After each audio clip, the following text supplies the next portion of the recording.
So in the previous lecture, we started reading about case study regarding time management, and we were studying about Karthik. We were reading about Karthik. Karthik is a an employee in a very big pharmaceutical company. He's 30 years old and is married and has two young children. His old parents, both of who have health problems, live with him. Karthik works 6 days a week from 9 a.m. to 6 p.m.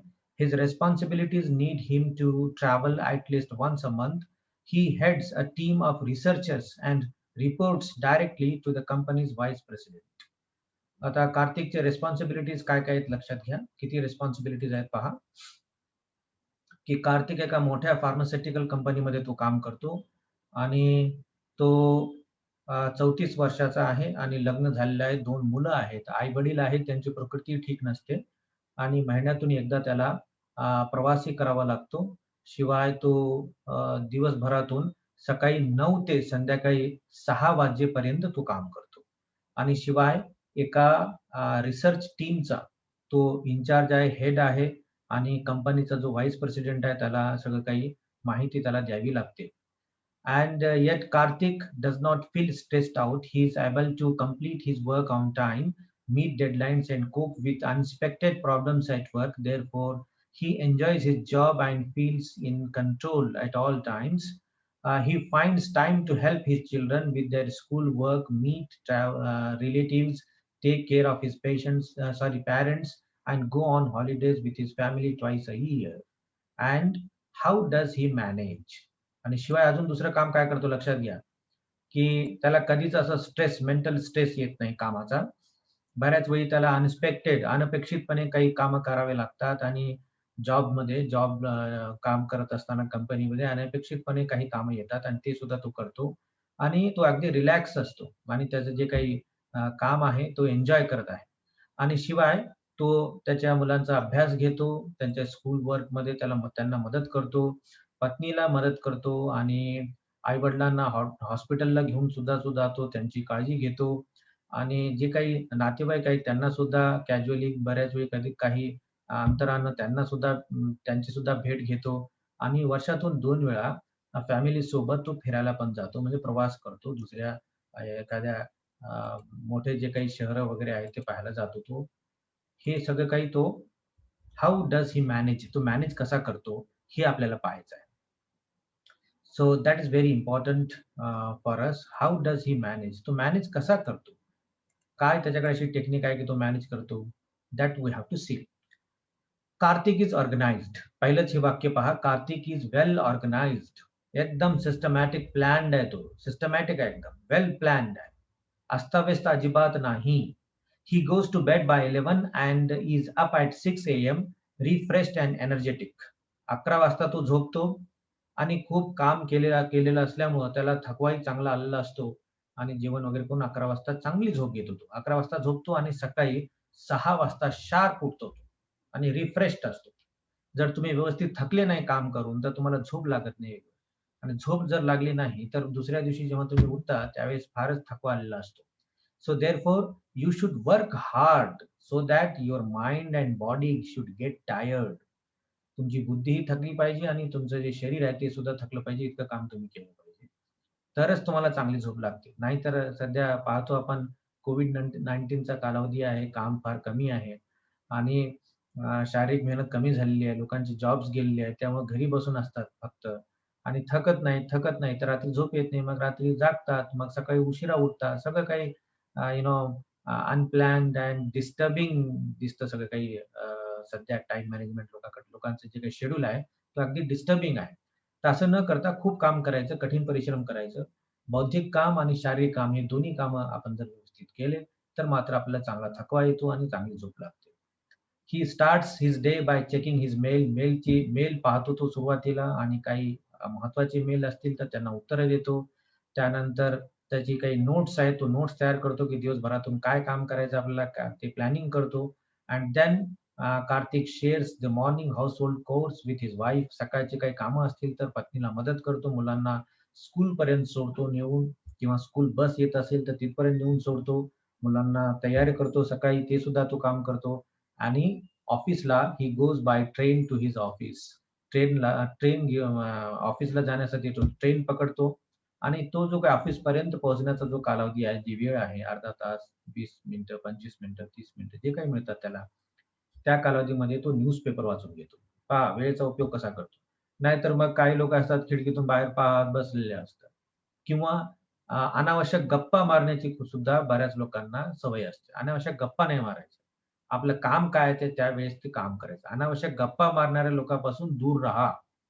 So they waste your time आणि वेळ वाया घालवतात. अनावश्यक गप्पा कोणाला मारायचं असतं?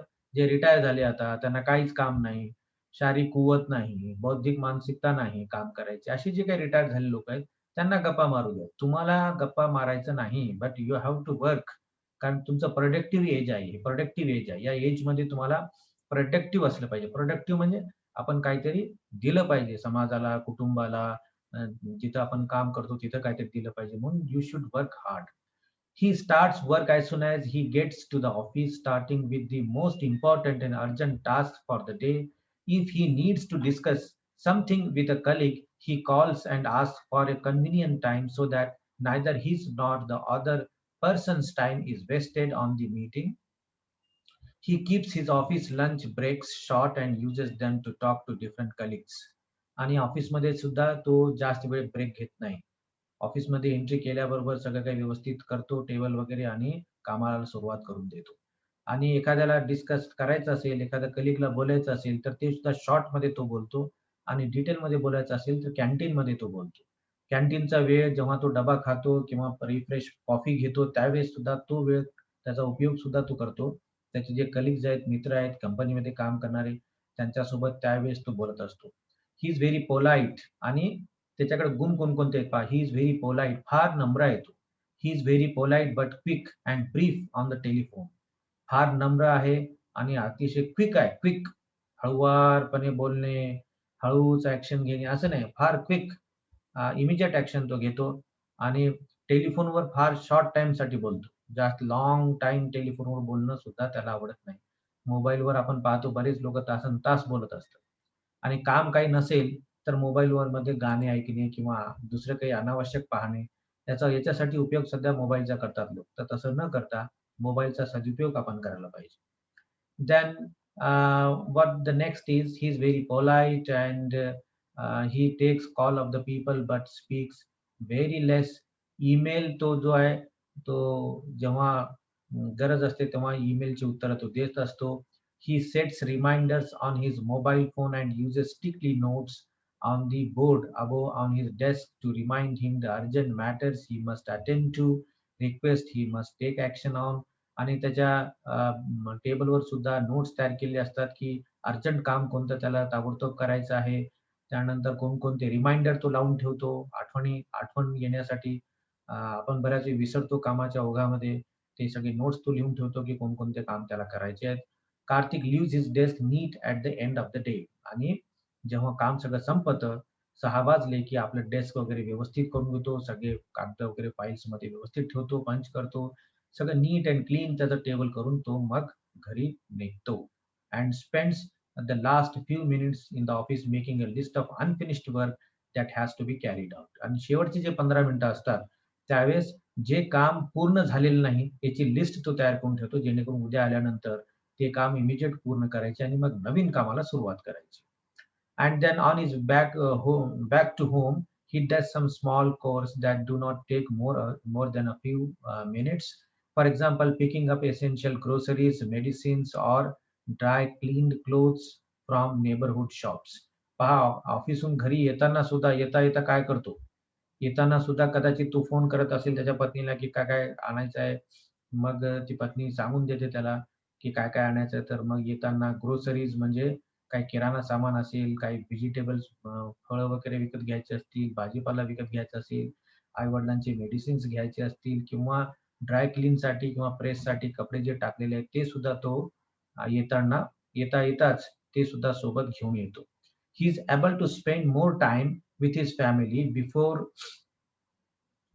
and after dinner, and even watch the news or his favorite channel on his favorite channel, television channel, and for half an hour and then goes to bed.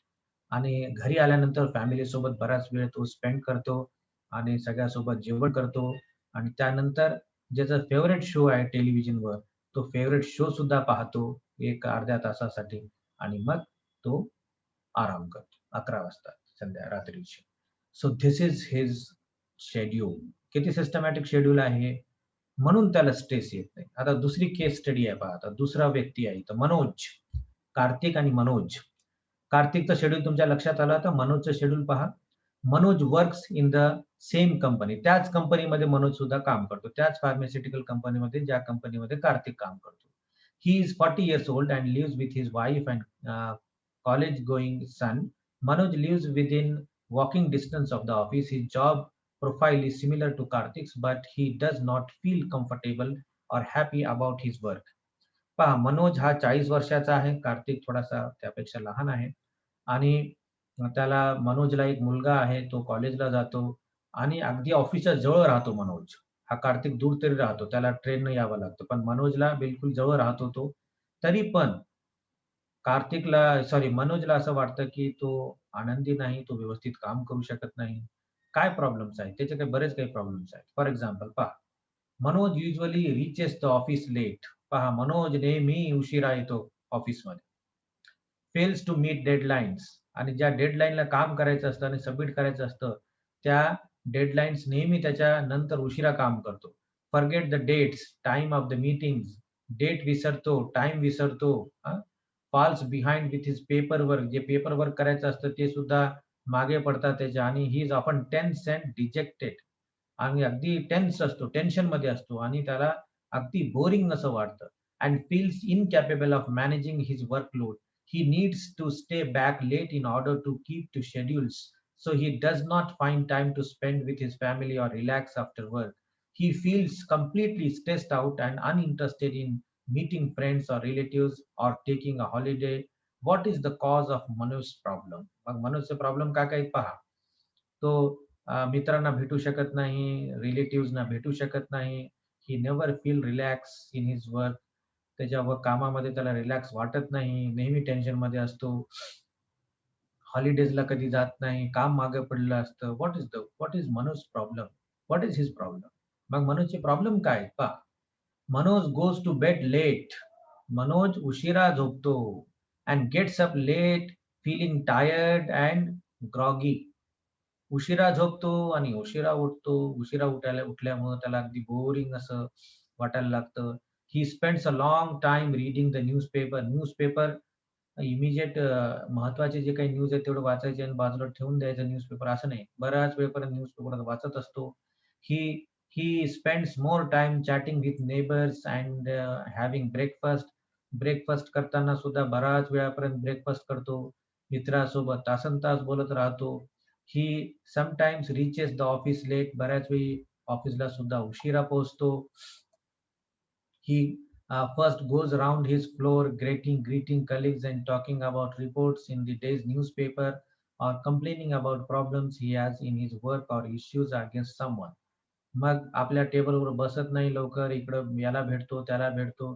त्याचं हालचाल काय आहे, त्याची हालचाल काय आहे, तो काय करतो, हे काय करतो, कंप्लेन करतो, काही डिस्कशन करतो, सगळ्यांना भेटतो, नमस्कार करतो, यामध्ये वेळ घालवतो.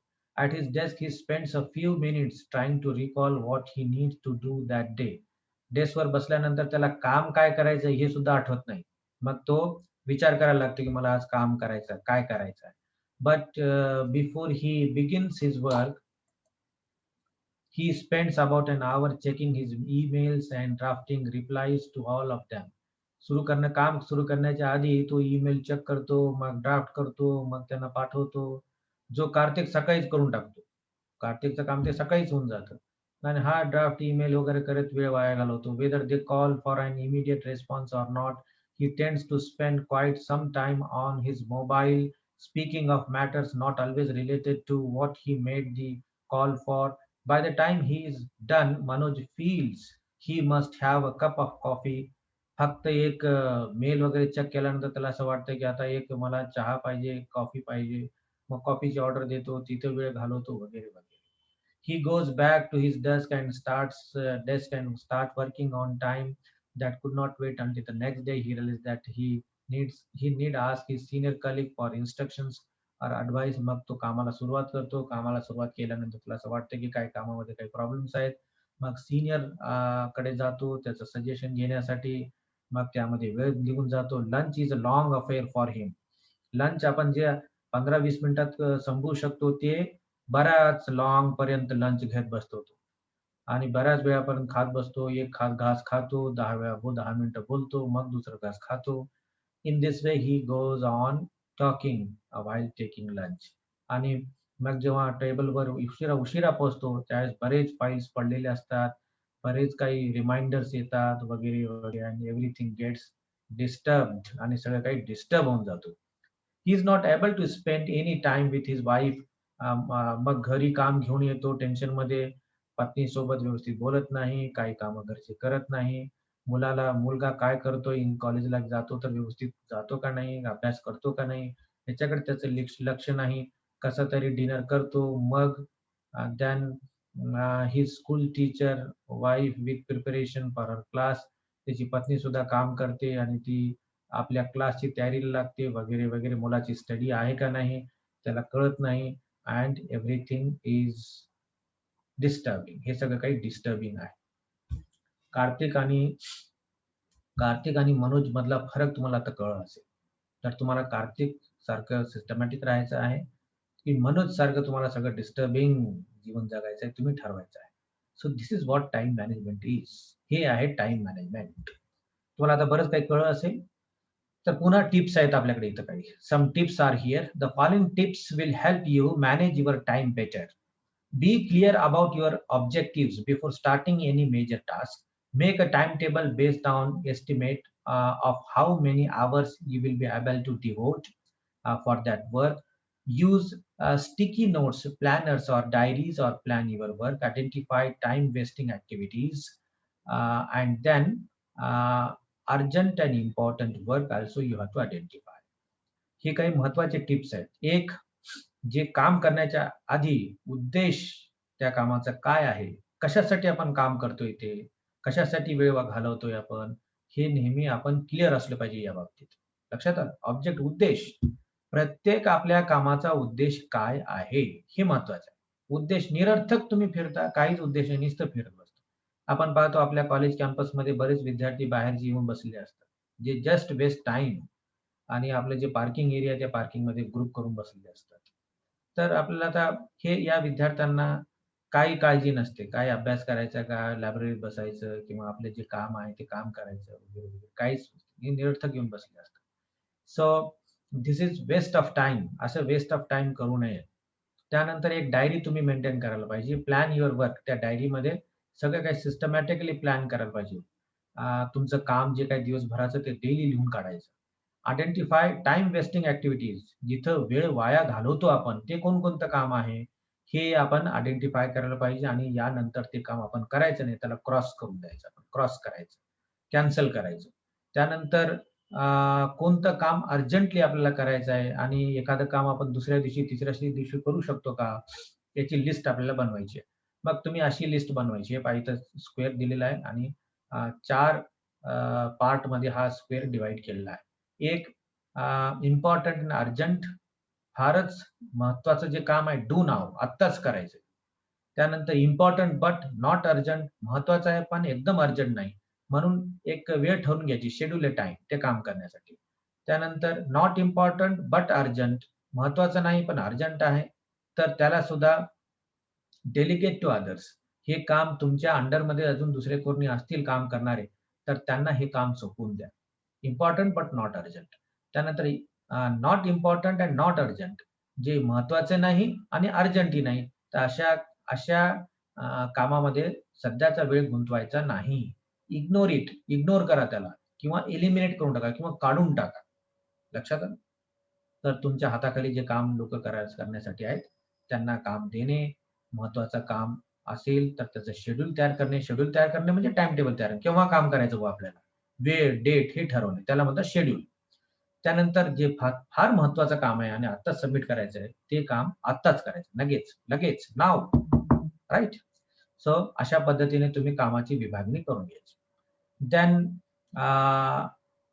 Make a checklist or to do list at the end of each day.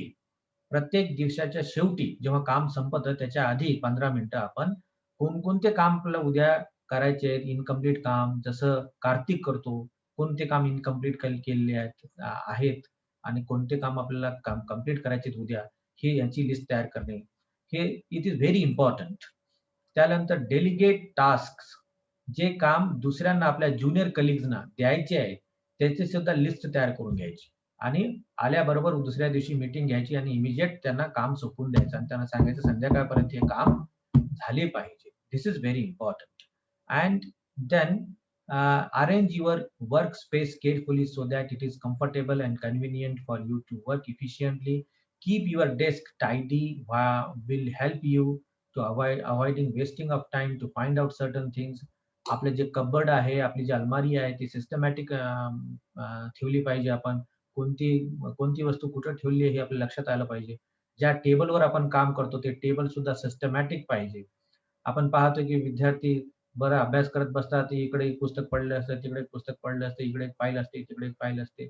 कुठं काय आहे काहीच माहीत नसतं. डिसऑर्गनाइज्ड सगळं काही डिसऑर्गनाइज्ड असतं. असं होता कामा नये. सिस्टमॅटिक आपण असलो पाहिजे. And therefore all this we have to do. Paper वर्कला डिले करायचं नाही, इमिडिएट पेपर वर्क करायचं. टेलिफोन कॉलवर सुद्धा जास्त वेळ घालवायचा नाही. अनावश्यक टेलिफोन कॉल असतील तर ते अव्हॉइड करायचे. रिसीव्ह करायचं नाही. ईमेल जे आहे ते फार महत्त्वाचे ईमेल ताबडतोब आन्सर त्याचं द्यायचं. पण कंटिन्यू आपण लॅपटॉपवरच बसायचं नाही. ईमेल चेक करण्याची सुद्धा वेळ ठरवून द्यायची. सकाळ, दुपार, संध्याकाळ 3 वेळा ईमेल चेक करायचं. किंवा तुम्हाला WhatsApp आपण पाहतो. WhatsApp इतकं पाहतात लोकं की कंटिन्यू एखादा WhatsAppवर मेसेज आला की पाहिला. असं करून आपलं आपलं नेट बंद करून टाकायचं. WhatsApp किती वेळा आपण पाहायचं सकाळी, दुपारी, संध्याकाळी 3 वेळा आणि त्याची वेळ सुद्धा ठरवून घ्यायची. आपण त्याप्रमाणे WhatsApp पाहायचं. वेळ वाया घालवायचा नाही. Do not allow meetings, social, informal or formal, to take up more time that they ought to. For example, socializing with your colleague and talking to them about business and personal matters is refreshing and also necessary in order to build relations at work. But make sure you do not spend too long doing it when you are in the office. Similarly, during formal meeting, stick to a predetermined agenda and do not distress into discussion of irrelevant issues. जेव्हा तुम्ही मित्रासोबत वगैरे चर्चा करता तर तासनतास करू नये. फक्त जितकं महत्त्वाचं काम आहे तेवढ्यापुरती चर्चा करायची. मग आपल्या कामाला लागायचं कारण आपलं जे शेड्यूल आहे ते डिस्टर्ब होता कामा नये याची काळजी घ्यायची. आणि असे जर मित्र असतील की तुम्हाला तासनतास इन्व्हॉल्व करायचा प्रयत्न करत असतील, तासनतास त्यांच्यासोबत राहावं, डिस्कस करावं, असं काही त्यांचा विचार असेल तर त्या तशा मित्रांची गरज नसते. त्या मित्रांना बाजूला सारून द्यायचं. अनावश्यक मैत्री करणे अजिबात गरज नाही. मित्र असावेत, पण इतका वेळ खाणारे किंवा जास्तीची डिमांड करणारे असे जे मित्र असतील तर त्यांना बाजूला सारा. हां, रविवारचा दिवस आहे किंवा सुट्टीचा दिवस आहे त्यावेळेस भेटणे, बोलणे वगैरे, पिकनिकला जाणे त्यांच्यासोबत वगैरे ठीक आहे. पण दररोजचा वेळ वाया घालवायचा नाही. आला मित्राचा फोन की निघाला. So this is not fair. असे मित्र नकोच, असे मित्र असू नयेत आणि असे त्यांना मित्र म्हणताच येणार नाही. मित्र कोण असतात? जे आपल्याला जाणतात, जे आपल्या यशामध्ये सहभागी होतात. त्यांच्या यशामध्ये आपण सहभागी होतो. पण आपण स्वतःला सावरून सगळं काही काम करून मैत्री करायची असते. So friends are important, but friends should not be harmful. एकदम हार्मफुल असे जे मित्र आहेत, त्यांना बाजूला काढून टाकायचे. Stress management. This is second topic which is very important. Stress management हा दुसरा टॉपिक आहे. Time management, stress management related आहे, एक दुसऱ्याशी रिलेटेड आहे. Stress is a part of all our lives. It is caused when the demands on us, physical, mental, or emotional, are more than what we can comfortably handle. Instead of wishing it away, we should learn to cope with it. Stress management involves using different techniques to handle stress and prevent it from harming us. Stressful life आहे. दिस life is very stressful. आता पहिल्यासारखं जीवन राहिलेलं नाही. की शेतात जायचं आरामानं, मग काम करायचं, मग घरी परतायचं, आरामात झोपायचं. हे आता लाईफ राहिलेलं नाही. आता अर्बन लाईफ झालेलं आहे, फार स्ट्रेसफुल लाईफ आहे. बरेच टेन्शन्स आहेत, बरीच कामं करायची असतात. माणसाचं जीवन कमी झालेलं आहे, छोटं झालेलं आहे आणि कामं भरपूर आहेत. त्यामुळे याला सिस्टमॅटिकली मॅनेज करणं फार आवश्यक आहे. If not dealt with, Stress affects our health and also our mental functions such as memory, concentration, and understanding, which are closely linked to our performance. Some signs of stress are sleeplessness, exhaustion, loss of appetite or excessive appetite, headaches, excessive anger, frequent emotional outbursts, restlessness, poor concentration and memory, anxiety and nervousness. These are the effects of stress. आणि खूप जर pressure असेल तुमच्या डोक्यावर, तर मात्र काय-काय त्याचे परिणाम होतात पहा. तुमची मेमरी कमी होते, तुम्हाला आठवण राहत नाही, कॉन्सन्ट्रेशन कामात गुंतून राहण्याची जे काही अ, आपल्याकडे कौशल्य असतं, तुम्ही लक्ष केंद्रित करू शकत नाही कामावर. तुमचा जो काही अंडरस्टँडिंग आहे, समजून घेण्याची जी पॉवर आहे, ती कमी झालेली असते आणि त्यामुळे तुमचं जे परफॉर्मन्स आहे, तुमचं जे काम आहे, त्याच्यावर परिणाम होतो. त्यानंतर झोप व्यवस्थित लागत नाही, थकल्यासारखं वाटतं, जेवण बरोबर जात नाही, भूक लागत नाही आणि किंवा मग एखाद्याला जास्तीची भूक लागते, तोही प्रॉब्लेम आहे. हेडेक, डोकं दुखायला लागतं, चिडचिडपणा वाढतो आणि रेस्टलेस होतो माणूस अँड कॉन्सन्ट्रेशन फार कमी होतं. हे सगळं काही मेमरी, अँक्साइटी, मग टॅबलेट्स घेणे, झोपेचे टॅबलेट वेगळे घेणे, स्ट्रेस कमी करण्यासाठी टॅबलेट्स घेणे वगैरे, वगैरे सगळं काही असे प्रॉब्लेम्स येतात. जर स्ट्रेस मॅनेजमेंट आपण व्यवस्थित केलं नाही तर. तर पहिली स्टेप आपण काय करायला पाहिजे? स्ट्रेस मॅनेजमेंट करायचं म्हणजे नेमकं काय करायचं? Managing stress starts with identifying the source of stress in our life and finding ways of withstanding pressure and meeting challenges without letting it harm us. We also need to think carefully about our attitudes, habits, and way of working in order to reduce the level of stress we experience. We should never turn to unhealthy ways of handling stress, such as smoking, overeating, sleeping too much, behaving rudely with others, or losing our temper without reason, and taking harmful medicines or intoxicants. पहिली step काय असली पाहिजे? Stress आपल्याला का येतो? We have to find out the reason of the stress. त्या source of the stress. जे आपल्यावर दबाव येत आहे, त्या दबावाचं कारण काय? कशासाठी दबाव येत आहे? कोणतं कारण आहे ज्यामुळे दबाव येत आहे? आणि त्याचं कारण काय आहे? त्याचा उगम काय आहे? हे आपण शोधलं पाहिजे. आणि कारण शोधल्यानंतर पहिली स्टेप कारण शोधली तुम्ही, की त्यावर मग उपाययोजना काय आहेत, हे सुद्धा आपण समजून घेतलं पाहिजे. उपाययोजना जर आपल्याला करता आले, तर ताबडतोब स्ट्रेस रिलीज होतं. आणि तुम्ही जर उपाययोजना शोधलीच नाही, उपाय दुसरे शोधता. कोणते उपाय शोधता? Unhealthy ways of stress management. Unhealthy ways. अगदी आरोग्याला घातक असे मार्ग जर तुम्ही शोधत असाल, तर मात्र प्रॉब्लेम येतो. खूप स्ट्रेस आलं तुम्हाला, चला बाहेर निघाले तुम्ही ऑफिसच्या, टेबल सोडून दिला आपल्या कामाचा आणि बाहेर निघाले ऑफिसच्या.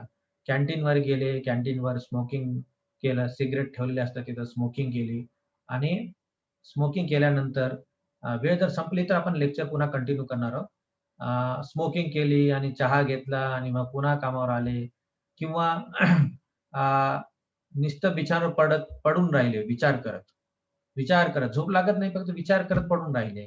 हा एक bad way of handling stress आहे. त्यानंतर ओव्हर ईटिंग. काही लोकांना तुम्हाला आता सध्या हे समजणार नाही. काही लोकांना जर मेंटल वर्क जर करत असतील आणि स्ट्रेस असेल, दबाव असेल, तर खूप खायला लागतात आणि अन्न खूप जास्त जातं. खूप खायला लागतात आणि मग काय होतं? फॅट होतं. खूप वजन वाढतं त्यांचं आणि obesity is a problem. Sleeping too much. काही लोकं खूप झोपतात. नुसतं झोपल्याचं नाटक करतात. ते झोपच नसते त्यांची ॲक्चुअली. झोपल्याचं नाटक करतात, नुसते पडलेले असतात. आणि मग बिहेविंग रूडली विथ अदर्स. दुसऱ्यासोबत फार रूडली बिहेव करणे, उलट बोलणे, जोरात बोलणे, भांडणं करणे वगैरे, वगैरे किंवा आणि शेवटी, शेवटी मग लोकं काय करतात आणि तरुण वर्ग याच्या आहारी जातो आणि मेडिसिन घेतो. काही मेडिसिन, औषधे घेणे, काही मग नशा वगैरे करणे, इंटॉक्सिकेशन, नशा करणे हे सुद्धा प्रकार आहे. या प्रकारे या आहारी गेलेले बरेच असे तरुण मी पाहिलेले आहेत. त्यामुळे this is not the way of handling stress. तरुण वयामध्ये स्ट्रेस तसं कमीच असतं. पण मित्रमंडळी भेटते, काही वाईट मार्गाला लागलेले मित्र असतात. मग ते तुम्हाला घेऊन जातात त्या मार्गाकडे आणि मग ते ड्रग्ज वगैरेचा जो प्रकार आहे, तो सुद्धा काही विद्यार्थी, काही तरुण वर्ग त्याच्या आहारी सुद्धा गेलेले आहेत. So be careful. फारच तुम्ही केअरफुल असले पाहिजे, हे लक्षात ठेवा. त्याच्यासाठी काय करायला पाहिजे तुम्ही? एक तर पहिलं तुम्हाला उपाय सांगितलेला आहे, की स्ट्रेस का येतो? का दबाव आलेला आहे तुमच्यावर? त्याचं कारण काय आहे आणि त्याच्यावर उपाययोजना काय आपल्याला करता येईल? हे तुम्ही विचार करा त्यावर आणि त्यातून मार्ग काढायचा प्रयत्न करा. फिजिकल आणि तुम्ही लक्षात ठेवा नेहमी, की असं काही आपण वाईट मार्गाला लागलो तर त्यामधून काही उपाय निघेल. काही उपाय बऱ्याच वेळा असतं, अशी समस्या असतात, की त्यातून उपायच काही दिसत नाही आपल्याला. त्यावेळेस रिलॅक्स राहायचं, शांततेनं जीवन जगायचं. ते आपोआप काही प्रश्न असे असतात, ते आपोआप सुटतात. मलाही असं वाटायचं जेव्हा मी अगदी तरुण होतो त्यावेळेस वाटायचं, की उपाययोजना दिसत नाही मला तर काय उपाययोजना करणार आहे? किती विचार करू मी? उपायच नाही याच्यावर. पण नंतर मी शिकलो, की ज्याच्यावर काही उपाय नसतं, ते फक्त वाट पाहायचं. वी हॅव टू वेट आणि आपोआप त्यातून मार्ग निघतात. आपोआप तो प्रॉब्लेम सॉल्व्ह होतो. म्हणून पेशन्स, अगदी धैर्य ठेवून, पेशन्स, शांततेनं जीवन आपण जर जगलो, तर बरेच समस्या आपोआप सुटतात. देन त्याच्यानंतर physical exercise is very important आणि फिजिकल एक्सरसाइज आपण एक्सरसाइज घेतली पाहिजे. दररोज आपण एक्सरसाइज केलं पाहिजे. सकाळी मॉर्निंग वॉकला गेलो पाहिजे. काही गेम्स आपण असले पाहिजे. गेम म्हणजे तासंतास गेम खेळत बसायचं नाही. काही गेम्स असे आपण खेळलो पाहिजे. रिलॅक्सेशन ॲक्टिव्हिटीज आपली असली पाहिजे. योगा जर तुम्हाला आवडत असेल तर योगा करा. ट्रेकिंग म्हणजे रविवारी वगैरे तुम्हाला जर सायकलिंग करायचं असेल, ट्रेकिंग करायचं असेल, तर त्याला तुम्ही ट्रेकिंग करू शकता. लिसनिंग म्युझिक, म्युझिक काही काही वेळेसाठी तुम्हाला जर त्या आनंद येत असेल, तर म्युझिक तुम्ही ऐकू शकता. एखादी मूव्ही तुम्हाला जर वाटलं, की आपण रिलॅक्स होतो, एखादा मूव्ही पाहायचं वाटलं, तर मूव्ही पाहू शकता. एखादा ऑथर स्पेशल आहे, तुम्हाला आवडतो तो ऑथर, तो रायटर आवडतो तुम्हाला, त्याचं लिखाण आवडतं, तर त्याचं लिखाण तुम्ही काही वेळासाठी वाचू शकता. And you can spend time with your friends and good relatives. काही जे तुमचे शेजारी असतील, मित्र असतील, नातेवाईक असतील, त्यांच्यासोबत तुम्हाला राहणं खूप आवडत असेल, तर ते सुद्धा तुमच्यासाठी रिलॅक्सेशनची ॲक्टिव्हिटी होऊ शकते. Meditation meditation is very important. Meditation सुद्धा फार महत्त्वाचं आहे आणि काही अशी ॲक्टिव्हिटीज तुम्हाला जर करता येत असतील, तर that is well end good. ते एक्सलंट आहे. तर इथं मी थांबत आहे. वेळ तशी संपलेली आहे.